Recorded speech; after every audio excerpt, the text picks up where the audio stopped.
Hai Fitness Mania, bersama saya Coach Halim Chiang. Welcome to my YouTube channel. Halo Fitness Mania, bersama saya Coach Halim Chiang. Kali ini kita akan membahas tentang push-ups. You think you know push-ups? Belum tentu ya. Kita berdiskusi tentang push-ups. Mengapa? Karena ini adalah gerakan yang sangat basic, manfaatnya banyak, tetapi sayangnya banyak yang salah melakukan, masih salah dalam arti risiko cederanya masih tinggi, manfaatnya masih rendah. Ya, jadi kita akan coba bahas hari ini supaya mendapat pemahaman yang lebih baik dan bagaimana berolahraga dengan push up yang efektif dan aman. Nah, hal pertama adalah mengetahui otot-otot apa saja yang sebenarnya menguat atau dilatih saat kita melakukan push ups. Bisa dilihat di sini ya, ada bahu, ada dada, ada lengan, terutama bagian triceps ya, lengan belakang. Kemudian juga ada serratus anterior. Serratus itu bagian mana? Nah, serratus itu bagian yang ada di sini ya, yang di bawah otot dada. Kemudian juga ada perut ya, perut juga, dan juga pinggul. Jadi hampir boleh dibilang push up itu adalah semacam dynamic plank. Nah, plank yang dynamic. Kita melakukan gerak di atas, tapi pada saat yang sama posisinya seperti plank.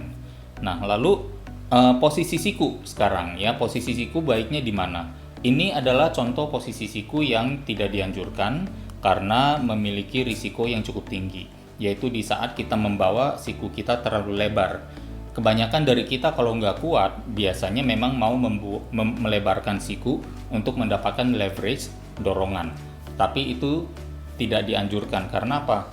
Melakukan push up tidak semata-mata hanya dari titik A ke titik B ya, tapi kita perlu melakukannya dengan nyaman juga. Apa yang terjadi waktu siku kita naikkan dan kita lebarkan jauh?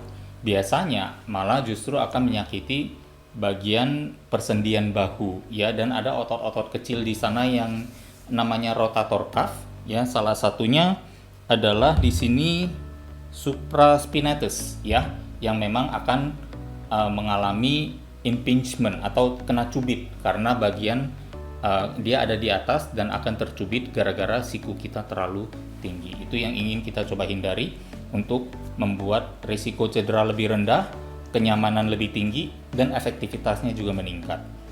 Nextnya adalah tentu kita ke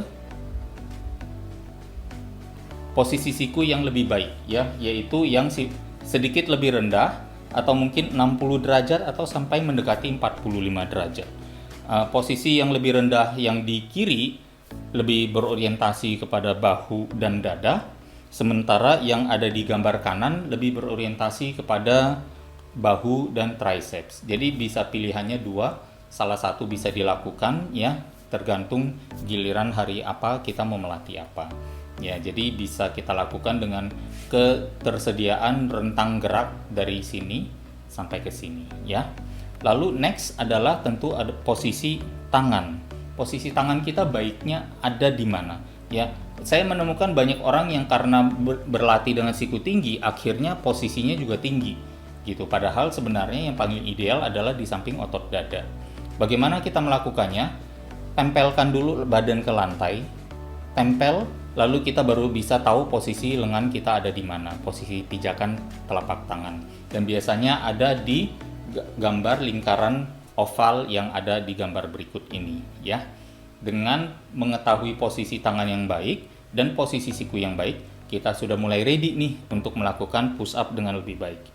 Jadi next adalah tahapan-tahapan push ups. Apa saja sih tahapan-tahapan push up untuk kita bisa lakukan? Nah, bisa Fitness Mania lihat di sini bahwa ada setidaknya 5 tahapan push ups ya. Dari yang paling mudah itu kita push ups di dinding atau di tembok. Yang kedua, kita push up di lantai dengan tumpuan pada lutut.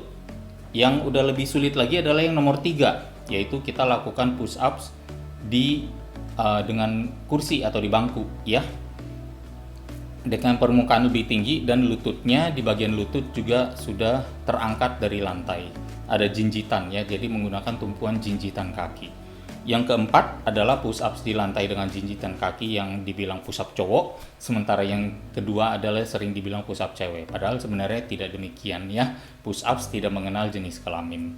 Yang kelima adalah tentu push ups yang lebih berat lagi ya, yaitu yang namanya incline push ups, di mana kakinya yang lebih tinggi daripada tumpuan tangan. Nah, kita sudah memiliki 5 variasi seperti ini. Apakah push up hanya seperti itu aja? Enggak, kita bisa tambahkan lagi variasinya, yaitu dengan apa? Nah, kita bisa menambahkan ransel.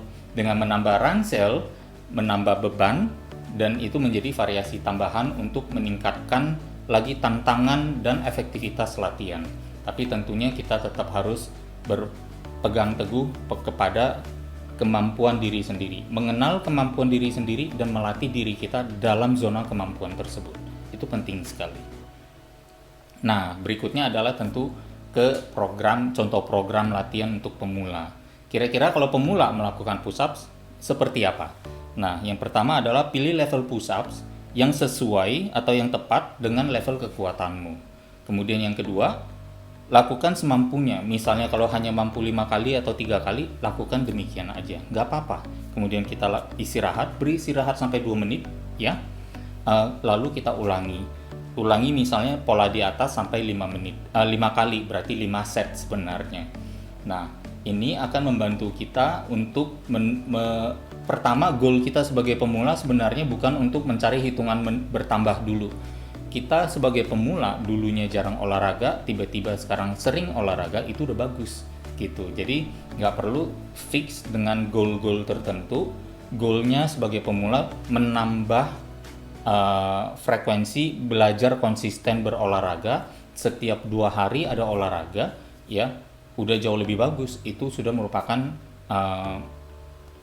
jalur transformasi fisik yang sudah sangat mendapat acungan jempol ya. Jadi jangan khawatir dengan aduh saya masih cepat-cepat turun lingkar pinggang, turunin kilo di berat badan dan lain sebagainya.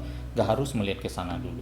Selama kita konsisten, belajar konsisten dan melakukan dengan tepat, nanti hasil akan mengikuti kemanapun kita pergi ya. Nah, sekarang untuk intermediate, kira-kira tantangannya mau seperti apa? Ceritanya nih, Fitness Mania sudah berolahraga 2-3 minggu atau bahkan 2-3 bulan gitu ya. Perlu tantangan push up yang lebih tinggi. Nah, berarti pilih level push up yang lebih tepat juga sesuai kekuatan. Lakukan gerakan secara slow motion sekarang semampunya. Katakan mungkin 10 kali, 12 kali. Ya, slow motion berarti hal ini memberikan kita jarak tempuh yang sama melakukan push ups tapi dengan lebih lambat. Dengan melakukan push up lebih lambat akan menantang otot kita berada dalam tekanan untuk waktu yang lebih lama. Dan memberikan kita satu kesempatan juga untuk adjust supaya posisinya selalu balance. Kontribusi kanan dan kiri selalu bisa sama atau equal. Ya. Kemudian istirahatnya cukup 90 detik atau 1,5 menit dan diulangi lagi kali ini sampai 7 set gitu ya. Nah, itu kira-kira mungkin untuk intermediate. Dan kalau untuk advance seperti apa? Nah, ada yang mungkin minta ditantang nih. Saya udah push up nih sampai udah bosen banget, saya udah bisa push up sekali jalan 40 kali, 50 kali, udah terlalu ringan buat saya. Tunggu dulu, kita bisa pilih di antara 5 kombinasi tadi atau 5 pilihan tadi, kita pilih yang pakai ransel dan kita perberat lagi ya. Jadi kita 5 dengan ransel aja dikali, jadi opsinya ada 2, jadi 10 variasi gitu yang bisa kita pilih ya. Kemudian pilih level push up yang tepat. Nah, ini kita mulai nih buat lebih berat. 3 set pertama lower half ya, medium tempo 12 kali. Jadi lakukan misalnya dari bawah menempel lantai, dorong setengah aja, turun lagi.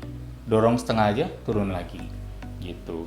Kemudian 3 set kedua kita lakukan dengan upper half. Jadi yang dari tengah ke atas. Dari tengah ke atas. 3 set seperti itu. Kemudian kita istirahat lagi, kita lakukan 3 set yang full. Ya. Full slow motion, full range juga. Nah, ini memberikan kita total sekali latihan push up 9 set ya, dengan istirahat antar setnya masing-masing adalah 90 detik. Gitu. Jadi kita bisa melihat bahwa sebenarnya variasi push up itu bukan hanya pada posisi siku, bukan hanya pada posisi tangan, tapi juga pada posisi tubuh. Kemudian setelah pada posisi tubuh, bisa ditambahkan lagi variasinya dengan memberi ransel supaya lebih berat. Kemudian variasi berikutnya adalah jumlah set, jumlah repetisi, rentang istirahat, sampai ke range of motion-nya. Dari yang lower half ke yang upper half, ke yang full. Jadi kita bisa banyak sekali kombinasi push up. Jadi tidak benar kalau kita bilang push up itu adalah suatu latihan yang membosankan. Membosankan hanya karena kita mungkin belum tahu variasinya saja. Jadi kira-kira seperti ini variasi atau pengetahuan tentang push ups. Semoga bisa menambah wawasan dan membuat pola latihan di rumah menjadi lebih exciting lagi. Terima kasih sudah menyimak sampai sekarang. Stay tune and stay healthy. Sampai ketemu lagi di video selanjutnya. Ya teman-teman, terima kasih sudah ulang lagi ya. Ya, teman-teman, terima kasih sudah menyaksikan video saya di Coach Halim Chiang. Apabila menyukai videonya, jangan lupa like, atau jangan lupa juga subscribe, bahkan mungkin share ke teman-teman lainnya. Semoga bermanfaat adanya. Dan jika ada komentar atau mungkin usulan topik-topik yang ingin saya bahas, silakan ditulis di komentar. Nanti akan saya coba pertimbangkan untuk saya masukkan ke dalam video-video selanjutnya. Terima kasih atas perhatiannya. Stay tune dan stay healthy.